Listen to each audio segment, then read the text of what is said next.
시청자 여러분, 안녕하십니까? 8월 29일 굿모닝 MBN 시작합니다. 먼저 오늘의 주요 뉴스입니다. 정부가 육군사관학교 교정뿐 아니라 국방부 청사 앞 홍범도 장군 흉상도 이전을 검토 중이라고 공식화했습니다. 야당은 반역사적, 반민족적 폭거라고 맹비난하는 등 흉상 이전을 놓고 이념 논쟁이 확산하고 있습니다. 광주 출신의 중국 혁명 음악가인 정율성을 기념하는 역사공원 조성과 관련해서도 논란이 날로 격화되고 있습니다.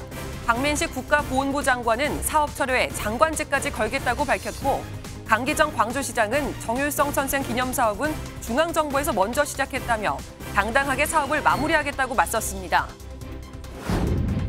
윤석열 대통령이 국민의힘 연찬회에 참석해 정권을 못 잡았으면 정말 아찔한 생각이 많이 든다며 더불어민주당과 문재인 전 정부를 강하게 비판했습니다. 또 나라를 제대로 끌고 갈 수 있는 철학이 바로 이념이라며 국정 운영에서 이념이 가장 중요하다고 말했습니다. 어제 오후 인천 서구의 한 마트에서 40대 남성이 직원을 상대로 흉기를 휘두르는 사건이 발생해 시민들이 급히 몸을 피하는 일이 벌어졌습니다. 분당 서현영 흉기 난동 사건 당시 최원종의 차량에 치여 뇌사 상태에 빠져있던 20대 여성은 어젯밤 끝내 숨졌습니다. 오늘은 전국에 걸쳐 비가 내리겠고 수도권과 강원 영서 지역은 돌풍과 천둥 번개를 동반한 요란한 비가 쏟아지겠습니다. 강풍특보가 발효된 충남 서해안을 중심으로는 바람도 매우 강하게 불어 피해가 없도록 주의하셔야겠습니다. 오늘 첫 소식입니다. 국방부가 육군사관학교뿐 아니라 국방부 청사 앞에 설치된 홍범도 장군의 흉상에 대해서도 이전을 검토하고 있다고 밝혔습니다. 해군 잠수함 홍범도 함에 대해서도 이름 변경이 필요하다면 고려하겠다는 입장인데 때 아닌 역사 이념 논란이 확산하는 분위기입니다. 원중희 기자입니다. 용산 국방부 청사 앞에 설치된 고 홍범도 장군의 흉상입니다. 지난 1998년 당시 국방부에 설치됐다가 지난해 대통령실 용산 이전에 따라 지금 위치로 옮겨졌습니다.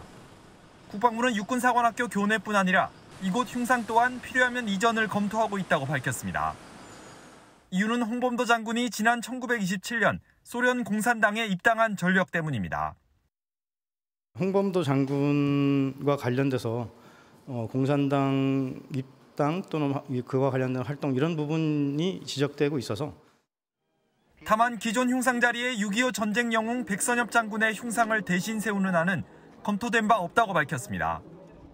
국방부는 2017년 실전 배치된 해군 잠수함 홍범도 함의 명칭 변경도 고려하고 있습니다.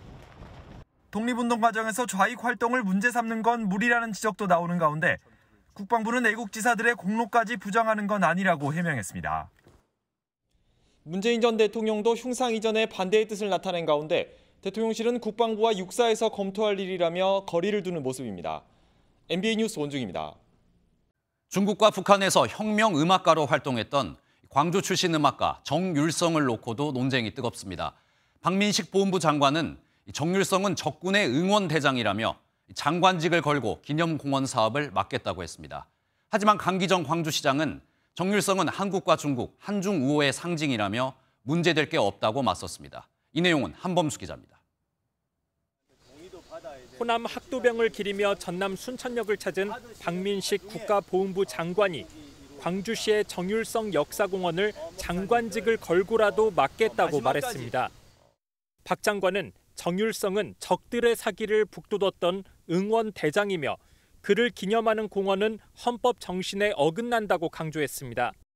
정율성이 한국전쟁을 전후해 중국과 북한에서 혁명 음악가로 활동했던 이력을 문제 삼은 겁니다. 하지만 강기정 광주광역시장은 정율성은 한중 우호의 상징으로 여겨져 왔다며 공원 조성을 올해 말까지 마무리 짓겠다고 밝혔습니다. 강 시장은 노태우 대통령이 정율성 부인을 초청한 적이 있고 박근혜 대통령이 정율성 음악으로 꾸민 중국 전승절 퍼레이드에 참관한 사실이 있다는 점을 강조했습니다. 보수냐 진보냐에 따라 찬반이 갈리는 가운데 국가보훈부는 48억 원 예산이 들어간 공원 사업을 중단시키기 위한 법률 검토에 착수했습니다. 지자체 처분이 위법하거나 공익을 해칠 경우 주무장관이 시정 명령을 할 수 있도록 한 지방자치법을 적용하는 방안을 검토하고 있는 것으로 알려졌습니다. MBN 뉴스 한범수입니다. 한편 윤석열 대통령은 국민의힘 의원들이 총출동한 연찬회에 참석했습니다. 지난해에 이어 2년 연속 찬성입니다. 윤 대통령은 전임 문재인 정부를 부실 기업에 빗대 강도 높게 비판하면서 야권의 오염수 공세에도 작심 발언을 쏟아냈습니다. 이기종 기자가 보도합니다. 국민의힘 연찬회 만찬장에 등장한 윤석열 대통령이 의원들과 일일이 악수를 합니다.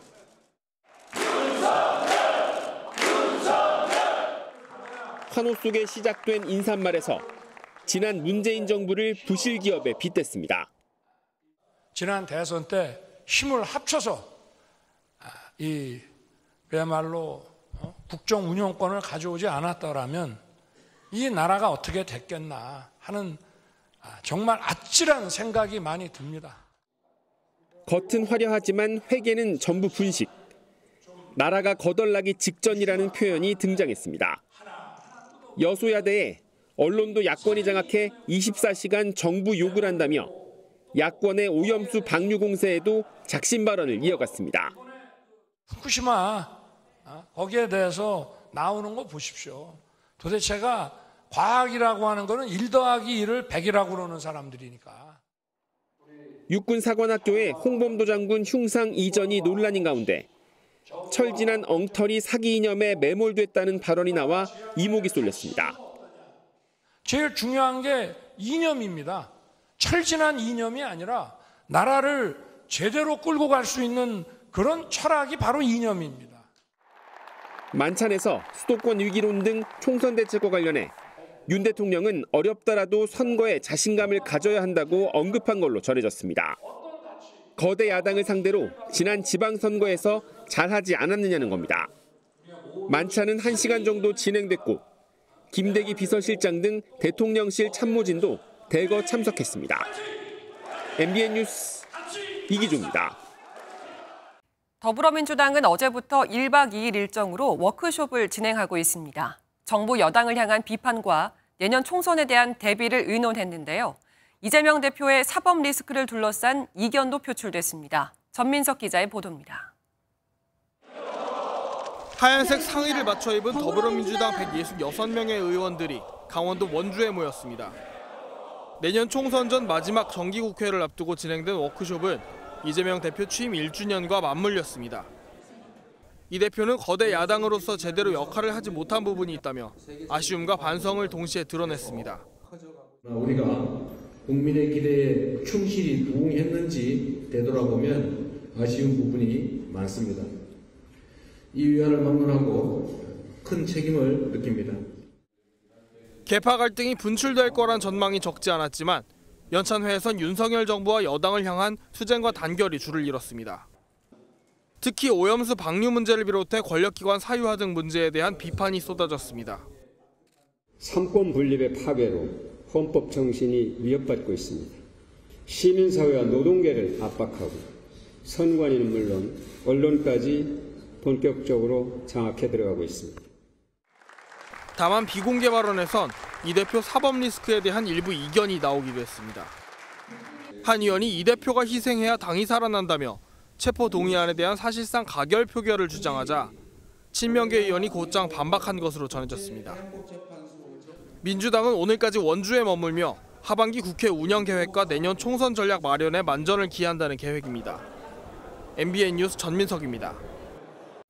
쌍방울 그룹 대북 송금 의혹 수사와 관련해 이재명 더불어민주당 대표의 소환 시점을 두고 검찰과 이 대표 측 간 신경전이 이어지고 있습니다.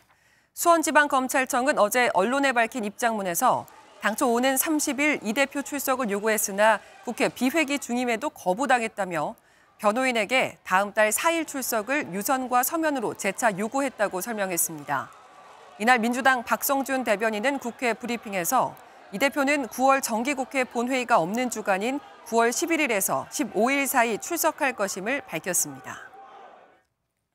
후쿠시마에서 오염수 방류가 시작된 이후 우리 정부는 여러 데이터를 점검한 결과 모든 수치에서 문제가 없다고 밝혔습니다. 최근 후쿠시마 앞바다가 잿빛으로 변했다는 사진이 인터넷에 퍼지자 인과관계가 없다며 선을 긋기도 했습니다. 보도에 신재우 기자입니다. 지난 24일 오염수 방류가 시작된 이후 후쿠시마 원전 앞 바다의 모습입니다. 바다의 일부분이 푸른색이 아닌 잿빛 색깔을 띠고 있습니다. 이렇게 오염수 방류로 바다색이 변하고 있다는 의혹이 담긴 사진이 캡처 형태로 확산하자 정부가 해명에 나섰습니다. 정부가 도쿄전력에 문의한 결과 인터넷에 떠도는 사진은 오후 1시 5분에 촬영됐지만 실제 오염수가 바다에 흘러나온 시점은 1시 13분이라고 밝혔습니다. 즉 시간적 전후 관계가 맞지 않은 만큼 바다색 변화와 오염수는 무관하다는 겁니다. 그러면서 암초대 위치와 빛의 유무, 조수의 흐름에 따라 색이 다르게 보일 수 있다고도 덧붙였습니다. 다시 말씀드려서 해당 사진에서의 현상은 지극히 자연스러운 현상으로 오염수 방류와 연계할 사안은 아닌 것으로 판단이 됩니다.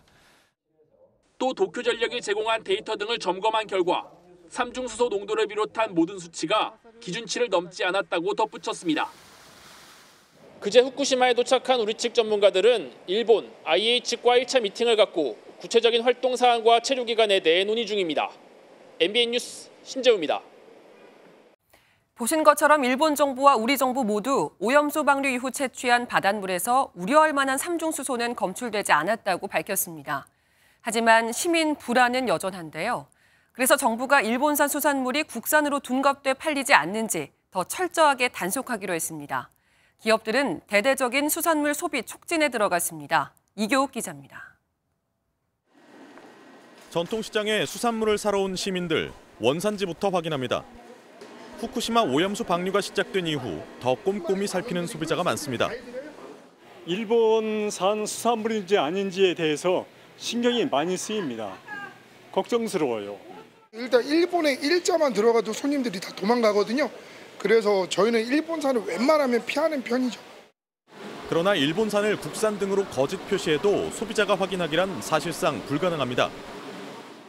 이 가게의 경우에는 원산지가 어디인지 어종마다 표시를 해놓고 원산지 표시판도 달아놓고 있습니다만 문제는 일부 업체의 경우 원산지 표시를 하지 않거나 원산지를 허위로 작성한다는 데 있습니다. 지난 5월과 6월 1차 원산지 점검 결과 167곳이 원산지 위반으로 적발됐습니다. 일본산 참돔이나 가리비, 멍게 등의 원산지를 기입하지 않거나 국내산으로 속여 판매한 사례가 가장 많았습니다. 정부는 이번 2차 특별점검에선 기존보다 많은 2만 곳의 수산물 수입 업체를 대상으로 100일간 원산지 표시를 집중 확인할 방침입니다. 대통령실뿐 아니라 10대 그룹과 대한상의, 무역협회 등 경제계도 구내식당 메뉴에 수산물을 올리는 등 소비 촉진에 속속 동참하고 있습니다.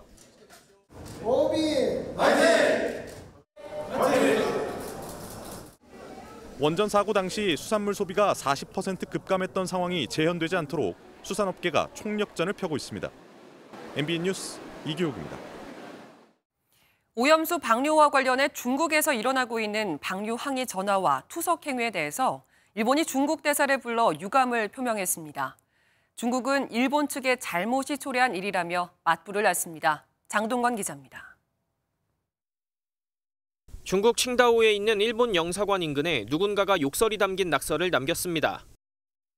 오염수 방류가 시작된 지난 24일 베이징에 있는 일본 대사관 부지 안으로 벽돌 조각이 날아든 사실도 뒤늦게 확인됐습니다. 중국인들의 반일 감정은 특히 SNS를 통해 빠르게 퍼지고 있습니다.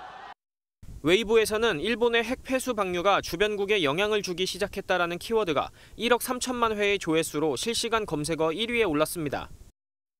도쿄전력에는 중국발 항의 전화가 6천 건 넘게 걸려왔고 후쿠시마 지역 공공기관과 음식점 등도 피해를 호소했습니다.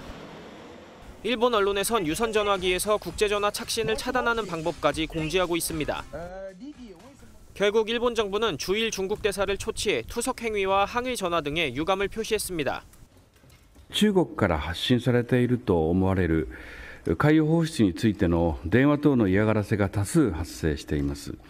こうした事案が生じていることは極めて遺憾であり憂慮しています. 중국도 맞받았습니다. 주일 중국 대사관은 오히려 최근 일본에서 발신된 업무 방해 전화 때문에 시달렸다고 밝혔습니다. 중국 외교부는 외국인 안전을 보장한다면서도 이번 사태가 일본 측의 잘못된 행동으로 인해 발생했다고 강조했습니다. 我还要强调的是，日本政府无视国际社会的强烈质疑和反对。 单方面强行启动福岛核事故污染水排海. 오염수 방류로 촉발된 중국 내 반일 감정이 외교 당국 간 충돌로까지 번지고 있습니다. MBN 뉴스 장동건입니다. 오늘도 전국에 비 소식이 있습니다. 비가 내리면서 심한 더위는 없겠는데요. 자세한 날씨 기상센터 연결해서 알아보겠습니다. 정리은 캐스터 전해주시죠. 네, 출근길 현재 곳곳에 산발적인 비가 내리고 있습니다. 지금 제주 산지와 서해 5도에는 호우특보가 내려진 가운데 시간당 30mm 이상의 세찬 비가 쏟아지고 있는데요. 앞으로 이 강한 비구름대가 내륙 깊숙이 들어오면서 수도권과 충남, 호남은 오전부터, 충북과 영남 지역은 오후부터 시간당 30에서 60mm씩 빗줄기가 더욱 거세지겠습니다. 내일까지 전남과 경남, 제주 산지에는 최대 150mm 이상의 많은 비가 내리겠습니다. 전북에도 120mm 이상, 그밖에 남부지방에는 50에서 많게는 120mm, 서울을 비롯한 중부지방에도 최대 100mm의 비가 내리겠습니다. 현재 기온 보시면 서울은 25도, 대전이 24.4도, 창원 28도 선에서 출발하면서 곳곳에서 열대야가 나타나고 있고요. 한낮 기온은 서울이 26도, 대전이 29도, 전주와 강주 30도 등으로 어제와 비슷하겠습니다. 내셨습니다. 오늘 하루 중요한 일정을 소개해드리는 굿모닝 오늘입니다. 어떤 일정이 있는지 함께 살펴보겠습니다. 윤석열 대통령이 오늘 국무회의를 주재하고 국회에 제출할 내년도 예산안을 심의 의결합니다. 오늘 국무회의에서는 공직자 등이 주고받을 수 있는 농축수산물 선물 가격 상한을 15만 원으로 올리는 내용의 청탁금지법 시행령 개정안도 처리될 예정입니다. 가습기 살균제 사건 12주년을 맞아 환경보건시민센터는 오늘 폐암, 가습기 살균제 피해 질환으로 인정하라의 기자회견을 개최합니다. 최예용 환경보건시민센터 소장은 오늘 기자회견과 관련해 피해자들과 함께 폐암의 피해 질환 인정을 요구하겠다고 밝혔습니다. 백범김구 기념관과 김구재단은 오늘 서울 용산구 백범김구 기념관에서 공동 국제 학술회의를 개최합니다. 이번 학술회의는 지난 1943년 한국의 독립을 국제사회가 처음으로 공개 선포한 카이로 선언 80주년을 기념해 열립니다. 우리나라와 중국이 오늘 베이징에서 경제공동위원회를 열고 양국 간 경제협력 방안을 논의합니다. 2020년 이후 3년 만에 처음으로 대면으로 열리는 제27차 한중경제공동회에서 한중 양국은 오영주 외교부 제2차관과 리페이 상무부 부부장을 대표로 경제와 통상 의제를 포괄적으로 논의할 예정입니다. 경북 영천에 있는 한 식당에서 술에 취한 50대 남성이 손님들에게 흉기를 휘둘러 1명이 숨지고 3명이 다쳤습니다. 가해 남성과 함께 온 여성이 옆 테이블에 있던 지인들과 합석하면서 말다툼이 시작됐습니다. 이 남성은 말싸움 끝에 집에서 흉기를 가져와 범행을 저질렀습니다. 보도에 김영현 기자입니다. 모자를 쓴 남성이 어디론가 빠른 걸음으로 걸어갑니다. 잠시 후 아파트 단지 앞 도로에 구급차와 경찰차가 줄줄이 지나갑니다. 경북 영천의 한 식당에서 술에 취한 50대 남성이 옆 테이블 손님들에게 흉기를 휘둘렀습니다. 옆에 술 먹는 사람, 그 사람들은 그 나이도 있고 악의적인 사람들이 아니거든. 칼로 가. 도군데 찔러가. 호흡시계도 안 되고. 이 사고로 60대 남성이 숨졌고 다른 남성 1명과 여성 2명도 다쳤습니다. 신고를 받은 경찰은 출동 10분 만에 사건이 벌어진 이곳 현장에서 남성을 현행범으로 체포했습니다. 참극은 남성과 함께 온 50대 여성이 옆 테이블에 있던 지인들과 합석하면서 시작됐습니다. 남성은 말다툼을 벌이다 결국 집에 가서 흉기를 가져와 범행을 저질렀습니다. 술 먹으면 정신을 잃어. 술 먹고 알코올 중독 따라가는 병원 있잖아. 그런 게 있다. 당시 한 여성이 흉기를 든 남성을 의자로 저지해 더 큰 피해를 막을 수 있었습니다. 피해자에 대해서 정신질환 이력 부분도 저희들이 확인하고 있습니다, 지금. 경찰은 남성에 대해 살인 등의 혐의로 구속영장을 신청할 예정입니다. MBN 뉴스 김영현입니다. 이런 흉기 난동은 이제 지역을 가리지 않고 벌어지고 있습니다. 인천에서도 마트 직원을 흉기로 위협한 40대 남성이 체포됐습니다. 이 남성은 흉기를 들고 지나가던 시민을 쫓아가기도 했습니다. 이 사건 당시 영상을 MBN이 입수했습니다. 배진우 기자가 단독 보도합니다. 마트 야외 매대를 정리하는 직원에게 한 남성이 삿대질을 하며 다가갑니다. 직원과 실랑이를 하던 남성은 갑자기 뒷주머니에서 흉기를 꺼내 휘두릅니다. 직원이 가까스로 피해 도망치자 남성은 흉기를 든 채 마트 안으로 들어가더니 계산대를 향해 흉기를 겨누며 고함을 치다 밖으로 나갑니다. 남성이 마트 앞 도로에 나와서도 인근 시민들에게 흉기를 휘두르며 쫓아가 시민들은 급히 몸을 피해야 했습니다. 그래서 내가 그랬죠. 부장님 가라고 막. 그러니까 그 사람이 또 나한테 오더라고. 아니 막 쫓아오더라고. 그래서 도망갔죠. 다행히 다친 사람은 없었지만 주민들은 남성이 평소에도 이상행동을 보였다며 불안감을 호소했습니다. 빌라서 하는 사람이에요. 거기서 나오시는 걸 몇 번 봤거든요. 그 사람은 좀 오랫동안 잡아야지. 어디 밤에 무서워서 다니겠어. 남성은 범행 현장에 흉기를 버린 채 도주했고 2시간 만에 마트 인근 지인의 집에서 경찰에 긴급 체포됐습니다. 남성은 체포 당시 술 냄새가 났으며 범행 이후 112에 전화를 걸어 마트 사장을 살해하고 싶다고 말한 것으로 전해졌습니다. 경찰은 특수협박 혐의로 남성을 입건하고 정확한 범행 동기를 파악한 뒤 구속영장 신청 여부를 결정할 방침입니다. MBN 뉴스 배준우입니다. 서현역 흉기난동 사건 당시 범인 최원종의 차량에 치였던 20대 여성이 어젯밤 끝내 숨졌습니다. 경기 남부경찰청에 따르면 어제 오후 9시 50분쯤 경기도 수원시 아주대병원 중환자실에서 20대 여성이 숨을 거뒀습니다. 숨진 여성은 지난 3일 서현역 백화점 앞에서 최원종의 차량에 치인 후 뇌사 상태로 치료를 받아왔습니다. 앞서 지난 6일에도 최원종 차량에 치인 60대 여성이 숨진 바 있습니다. 과외 웹에서 만난 또래 여성을 살해해 구속 기소된 정유정이 재판 준비 절차인 공판 준비 기일에 출석해 계획적인 범행이 아니라고 주장했습니다. 정유정은 피해자를 살해하고 시신을 분리해 유기한 혐의를 인정하면서도 수사 결과와는 상반된 주장을 이어가고 있습니다.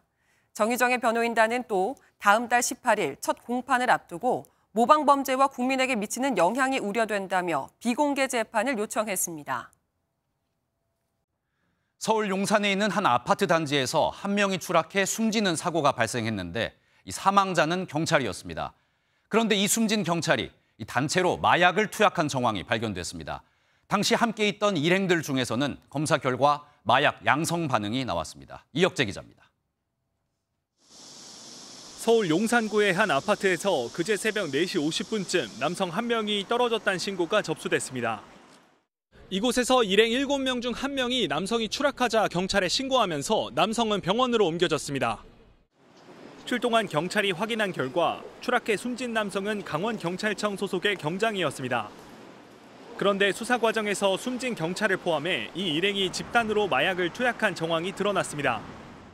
이들은 운동 모임에서 알게 된 사이로 엑스터시와 케타민 등 여러 마약을 투약했다고 진술한 것으로 전해졌으며 일행 일부는 실제로 간이 검사 결과 양성 반응이 나왔습니다. 경찰은 숨진 남성에 대해서 마약 투약 여부를 정확히 확인하기 위해 부검을 할 예정입니다. 경찰은 이들이 과거에도 집단 마약 투약 가능성이 있을 것으로 보고 자세한 경위를 들여다보고 있습니다. MBN 뉴스 이혁재입니다.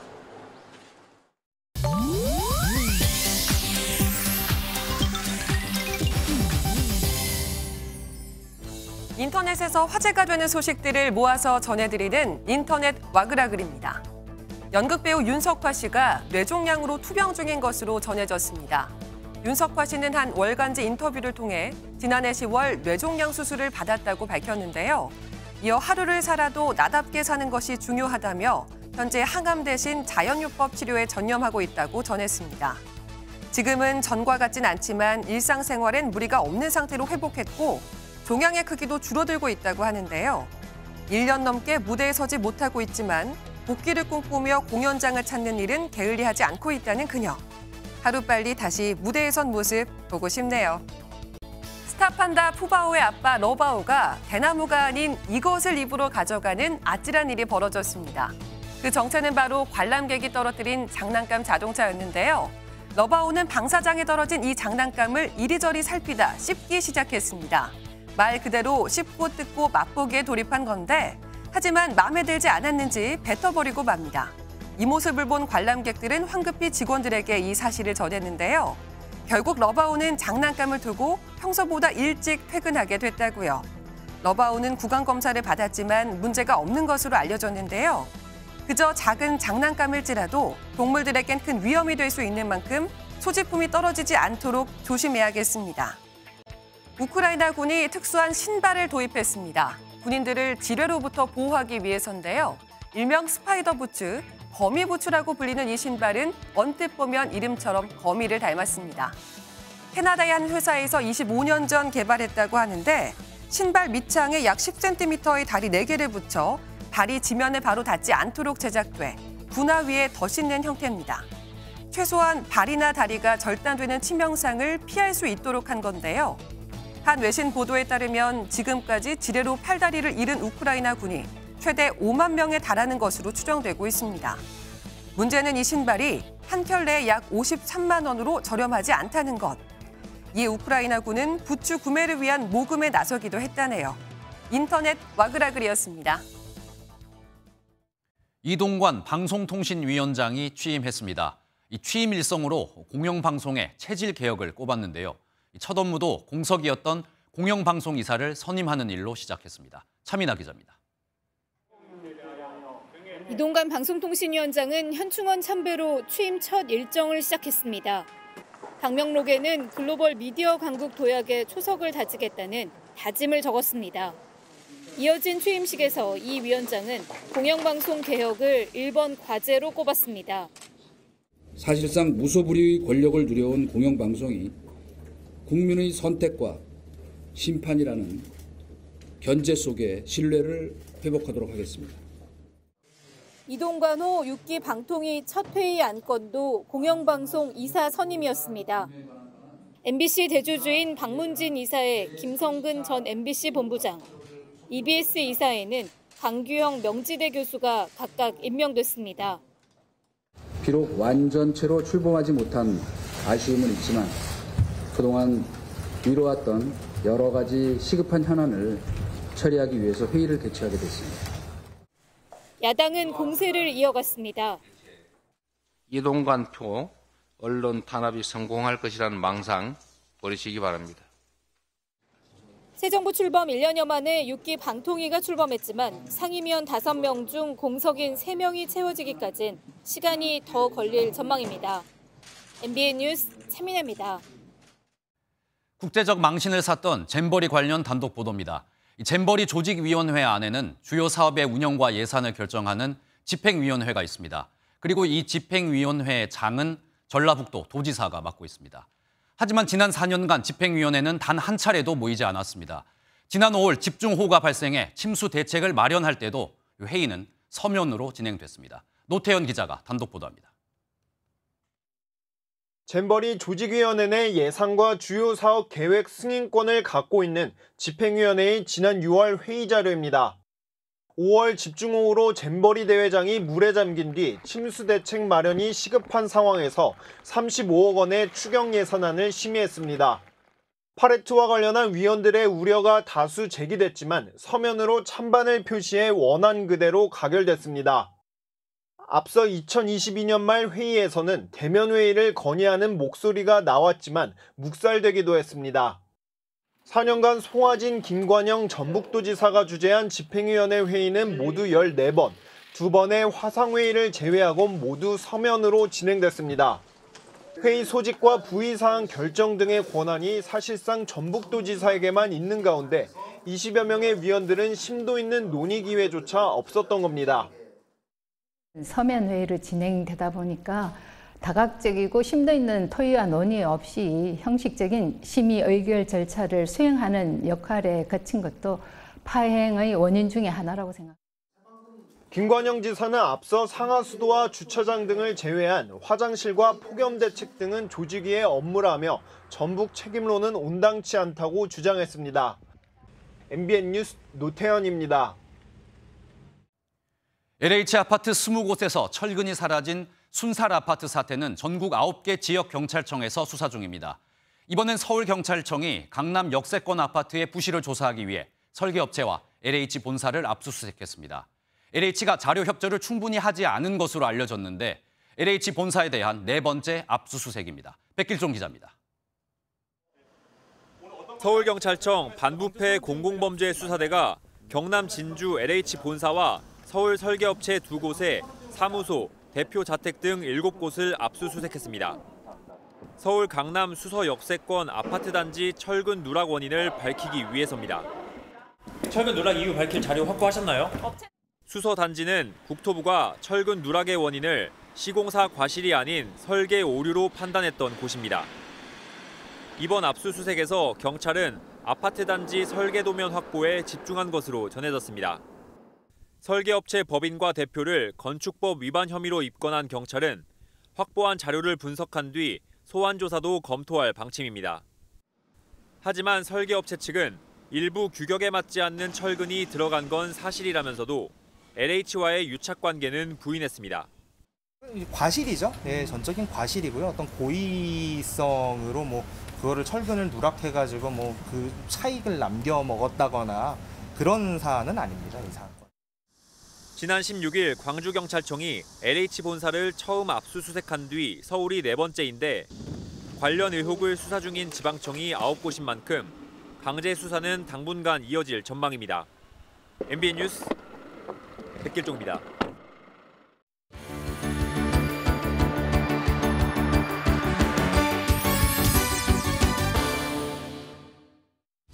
굿모닝 월드입니다. 콜롬비아 북동부 메타강 인근에 귀여운 아기 거북이들이 때로 나타났습니다. 군인들도 자원봉사자들도 하나같이 손에 거북이를 들고 즐거워하는데요. 뭘 하고 있는 걸까요? 임시로 만들어진 플라스틱 욕조안, 앙증맞은 아기 거북이들이 가득합니다. 콜롬비아와 베네수엘라 사이를 흐르는 메타강에 방류될 민물 거북이 새끼들입니다. 불법 거래와 천적으로부터 거북이를 보호하기 위한 이 프로젝트는 이미 10년 이상 이어져 왔는데요. 올해도 이미 3,000마리가 넘게 방류된 가운데 1,200마리를 추가로 방류하는 현장입니다. 콜롬비아 군인과 자원봉사자들이 이 프로젝트에 함께했는데요. 사람 손에 들린 모습을 보니 그 크기가 영락없는 아기 거북이들이죠. 험난한 자연 속 부디 건강하게 잘 적응하길 바랍니다. 그리고 그 옆나라 페루에서는 조금 다른 분위기의 프로젝트가 한창인데요. 18년간 이어져 온 고고학 프로젝트, 무려 3,000년 전의 유해가 고이 잠든 채 발견됐습니다. 무덤의 주인은 누구였을까요? 남미 페루의 파코팜파 유적지. 구덩이 안에서 한 무리의 고고학자들이 조심스럽게 유해를 다루고 있습니다. 최소 3,000년 전에 살았을 것으로 추정되는 남성 성직자의 유해라는데요. 2005년부터 고고학 프로젝트가 진행 중인 이곳의 이름을 따 파코팜파의 사제라는 별칭이 붙었습니다. 지름 3m, 깊이 1m의 무덤에서는 6겹의 잿가루와 도자기, 인장 등이 함께 발견됐는데요. 아주 신분이 높은 종교 지도자였을 거라는 게 발굴팀의 설명입니다. 당시 안 됐을 때에도 강력한 지도자가 있었음을 보여주는 중요한 발견이라고요. 승부욕이 분출하는 스포츠의 세계. 열정이 과한 나머지 격한 언행이 나오는 일도 종종 있는데요. 하지만 그 어떤 경우에도 폭력은 엄격히 금지돼 있죠. 지난 주말 미국에선 조금 유감스러운 일이 있었습니다. 지난 주말 미국 조지아주 애틀랜타의 고등학교 미식축구 경기 장면입니다. 1쿼터 도중 한 선수에게 다가선 코치. 냅다 선수의 배를 때리고 고함을 치는 모습이 중계 화면에 고스란히 잡혔는데요. 명백한 폭행 상황이죠. 해당 고등학교 소속이 아닌 자원봉사 형태로 일하던 이 코치는 즉각 경기장을 떠났다는데요. 폭행 혐의로 기소된 가운데 교육당국에 의한 행정징계 역시 예고돼 있답니다. 어떤 정황이 있었는지는 아직 밝혀지지 않았지만 이유가 어떻든 폭력을 정당화할 수는 없겠죠. 굿모닝 월드였습니다. 최근 택배사칭 스미싱 문자를 무심코 눌렀다가 전 재산인 4억 원 가까운 돈을 날린 안타까운 사건이 벌어졌는데요. 범인은 해킹한 피해자의 휴대전화에 저장된 운전면허증을 이용해서 금융보안장치인 일회용 비밀번호 생성기 OTP를 재발급받은 것으로 확인됐습니다. 표선우 기자의 보도입니다. 부산의 자영업자 A씨가 전 재산을 잃게 된 건 다름 아닌 택배 문자 한 통이었습니다. 문자 속 링크를 누르자 휴대전화는 먹통이 됐고 은행 계좌에선 전 재산인 3억 8천만 원이 29차례에 걸쳐 빠져나갔습니다. 경찰 조사 결과 A씨가 문자 링크를 누르면서 휴대전화엔 원격 제어 파일이 설치된 것으로 드러났습니다. 한 가지 실수가 핸드폰에 우리 아이씨 운전면허증 사진이 있어서요. 핸드폰이 틀리면서 은행에 정기예금 해놓은 게 인터넷으로.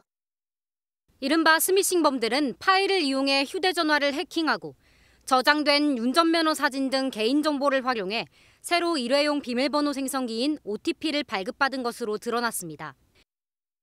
비대면으로 OTP 재발급이 가능하고 새 OTP를 발급받으면 기존의 OTP가 무용지물 된다는 점을 노린 겁니다. 휴대전화가 먹통이었던 A씨는 다음 날 은행에서 알려주기 전까지 피해조차 알 수 없었습니다. 경찰은 계좌 압수수색 영장 신청 등을 통해 돈의 행방을 추적할 계획입니다. MBN 뉴스 표선우입니다. 서울 초등학교 교사 사망 49제인 다음 달 4일, 공교육 멈춤의 날이라며 교사들이 집단 휴업 움직임을 보이자 이를 두고 교육계가 혼란스러운 모습입니다. 정부의 엄포에 당일 추모 집회는 취소됐지만 교원단체는 교육부 장관을 직권 남용 혐의로 고발하는 등 거세게 반발하고 있습니다. 박유영 기자입니다. 9월 4일 이른바 공교육 멈춤의 날에 대한 정부의 태도는 강경합니다. 아이들 학습권을 또 존중을 해야 되는 그런 부분이 분명히 있습니다. 전쟁 때도 교육이 멈추지 않았습니다. 교육부가 집회 참여 교사에 대한 고발과 징계를 언급하자 9월 4일 집회 주최 측은 집회를 취소하고 운영팀도 해체하겠다고 밝혔습니다. 하지만 당일 연가나 병가를 내는 방식에는 상당수 교사가 참여할 것으로 예상됩니다. 관련 집계에 따르면 해당일 임시 휴업을 결정한 학교는 이미 전국 500개교가 넘습니다. 여기에는 사망교사의 소속 학교도 포함될 것으로 보입니다. 그거는 맞는데 거치고 나서 확정인 거예요. 그래야 저희 가정통신문 나가는 거거든요. 교육부는 이건 역시 법 위반이라는 입장입니다. 교육부 관계자는 너무 슬프다는 이유는 교원의 연가 사유에 해당하지 않는다며 추모를 이유로 연가, 병가를 내고 학교가 휴업하는 것도 징계 대상이라고 강조했습니다. 교원단체들은 이주호 장관을 직권남용 혐의로 고발하거나 사퇴를 촉구하고 나섰습니다. 자발적인 추모 문화까지 불법으로 규정하고 오로지 강경 대응한다는 거에 대해서 교육부 수장으로서 사퇴해야 된다고.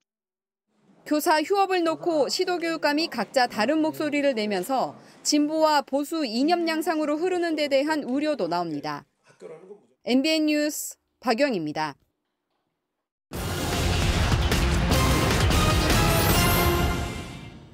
결혼을 긍정적으로 생각하는 청년이 3명 중 1명으로 줄어들었습니다. 결혼에 긍정적인 청년은 작년 5월 기준 36.4%로 10년 전보다 20.1%포인트 감소했습니다. 청년들은 결혼하지 않는 가장 큰 이유로 자금 부족 문제를 많이 꼽았고 결혼의 필요성 자체를 못 느끼는 점과 출산과 양육 부담이 뒤를 이었습니다. 해수면 온도가 1도씩 올라갈 때마다 국제 식량 가격이 5에서 7% 오르는 것으로 나타났습니다. 한국은행은 세계적 이상기후를 국제 식량 가격의 가장 큰 리스크로 분석했습니다. 이미 엘니뇨의 영향권에 들어 극심한 가뭄이나 호우 피해를 겪고 있는 인도네시아, 태국과 인도에서는 커피 원두, 쌀, 사탕수수 생산량이 큰 타격을 받고 있습니다. 로또 1등 당첨금 32억 3천만 원이 아직 주인을 찾아가지 못하고 있습니다. 작년 10월 1일 로또 1등 당첨자는 8명이었는데 1명은 아직 나타나지 않았습니다. 판매 장소는 인천 미추홀구 복권 판매점인데 한 달 안에 당첨자가 나타나지 않으면 당첨금은 소외계층 복지사업 등에 쓰일 예정입니다. 지금까지 굿모닝 경제였습니다. 추석이 한 달 앞으로 다가왔지만 벌써부터 명절 차례상 차리기가 걱정입니다. 연이은 폭우의 폭염으로 과일이며 채소며 안 오른 게 없기 때문인데요. 국제 식량 가격도 오르고 있어서 물가가 다시 한번 들썩일 수 있다는 우려가 나옵니다. 장명훈 기자입니다. 서울의 한 대형마트입니다. 치솟는 물가에 벌써부터 다가올 추석이 걱정인데요. 제가 직접 카트를 몰고 추석 제수용품 중심으로 장을 한번 봐보겠습니다. 햇 과일부터 골랐습니다. 씨알이 작은 사과와 배지만 5개에서 6개에 15,000원 가까이 합니다. 차례상의 필수인 삼색 나물과 닭 한 마리, 전감으로 쓸 소고기와 돼지고기도 담았습니다. 네, 제가 지금 10가지 정도 품목을 장을 봐왔는데요. 11만 7천 원 정도 나왔습니다. 특히 1년 전보다 사과는 50%, 복숭아는 114% 등 과일과 채소 가격이 큰 폭으로 뛰었습니다. 추석을 준비해야 하는 시민들의 부담은 커져만 갑니다. 평소보다 좀 많이 올라서 사기가 약간 부담스러운 그런 게 있네요. 사과랑 배 미리 좀 시켜야 되겠어요. 너무 비싸가지고. 국제 식량 가격도 변수입니다. 엘니뇨 등 이상기후와 각국의 수출 제한으로 급등하고 있기 때문인데 가뜩이나 불안한 물가에 기름을 부을 수 있기 때문입니다. 약세를 보였던 기름값도 뛰면서 소비자 물가 상승률이 다시 3%대로 올라설 가능성이 커 소비에 더 부담이 커질 것으로 예상됩니다. MBN 뉴스 장명훈입니다. 미국과 중국이 수출 통제 시행과 관련한 정보 교환을 위해 차관법급 대화 플랫폼을 만들어 오늘 베이징에서 첫 회의를 갖기로 합의했습니다. 미국 상무부는 미중 양국이 만나 이같이 합의했다며 이는 미국의 국가안보 정책에 대한 오해를 줄이기 위한 플랫폼이라고 설명했습니다. 양국은 또 통상과 투자 문제를 논의하는 차관급 실무그룹도 구성해 1년에 2차례 회의를 열 계획입니다. KBO 신인 드래프트 전에 해외파 선수들의 기량을 테스트하는 트라이아웃이 열렸습니다. 저마다 다양한 사연 속에 캔자스시티 로열스 출신 투수 진우영이 큰 주목을 받았습니다. 김한준 기자입니다. 궂은 날씨로 질퍽해진 마운드 위에서 혼신을 다해 1919 공을 뿌립니다. 포수 밑으로 공이 꽂힐 때마다 10개 구단 스카우터들의 눈빛도 매서워집니다. 최고 150km를 던지는 전 캔자스시티 투수 진우영입니다. 비 오는 상태여서 좋지 않았지만 최선을 다했고 완벽하다고는 말할 수는 없겠지만 그래도 어느 정도 저는 만족하다고 생각합니다. 고교 졸업 후 미국으로 직행했던 진우영은 코로나19로 마이너리그가 중단되는 불운 속에 2년 전 방출 통보를 받았습니다. 하지만 좌절하지 않고 한국으로 돌아와 군 문제부터 해결한 뒤 독립구단에 입단해 MVP에 오르기까지 했습니다. 당황스럽고 조금 많이 슬프기도 했는데 마음을 독하게 먹고 군 문제를 해결하면서 계속해서 운동하면서 드래프트 날만 기다리면서 한화의 불펜 포수인 도승현도 도전장을 던졌습니다. SSG의 치어리더인 친누나의 공개 응원 속에 이젠 불펜이 아닌 그라운드에 서고 싶다고 소망했습니다. 재훈이 형이 도루 잡는 거나 이제 상원이가 이제 도루 잡는 거나 보면은 나도 열심히 해서 저렇게 한번 쏠 수 있을 것 같아. 끝까지 포기하지 않을 마음이 준비되어 있습니다. 포기하지 않고 프로의 벽을 두드린 이들의 운명은 다음 달 14일 신인 드래프트에서 결정됩니다. MBN 뉴스 김한준입니다. 오늘은 강한 비를 주의하셔야겠습니다. 현재 서해 5도와 제주 산지에는 호우특보가 내려져 있고요. 그 밖에 중부지방과 호남, 경남 지역에는 약하게 비가 내리고 있는데요. 앞으로 서해상에서 강한 비구름대가 끊임없이 유입되면서 빗줄기는 더욱 거세지겠습니다. 수도권과 충남, 호남은 오전부터, 충북과 영남은 오후부터 시간당 최대 60mm에 달하는 국지성 호우가 예상됩니다. 내일까지 전남과 경남, 제주 산지에는 최대 150mm 이상의 큰 비가 내리겠습니다. 전북에도 120mm 이상, 밖에 남부지방으로는 50에서 120mm, 수도권을 비롯한 중부지방과 강원 영서 지역에도 최대 100mm 이상의 비가 예상됩니다. 비가 내리면서 천둥번개가 치는 등 요란하겠습니다. 강원 산지와 해안가로는 초속 15m 이상의 강풍이 불어들겠고요. 제주와 남해안은 너울이 높게 유입되겠습니다. 오늘도 심한 더위는 없겠습니다. 현재 기온은 서울이 25도, 대전이 24도 선에서 출발하고 있고요. 한낮 기온은 서울이 26도, 대전이 29도, 창원 28도 등으로 어제와 비슷하겠습니다. 수도권의 비는 내일이면 그치겠지만 이후로는 남부지방을 중심으로 비가 길게 이어지겠고요. 휴일인 일요일 또다시 전국적으로 비가 내릴 전망입니다. 내셨습니다. 화요일 아침 굿모닝 MBN 마치겠습니다. 함께해 주신 여러분 고맙습니다.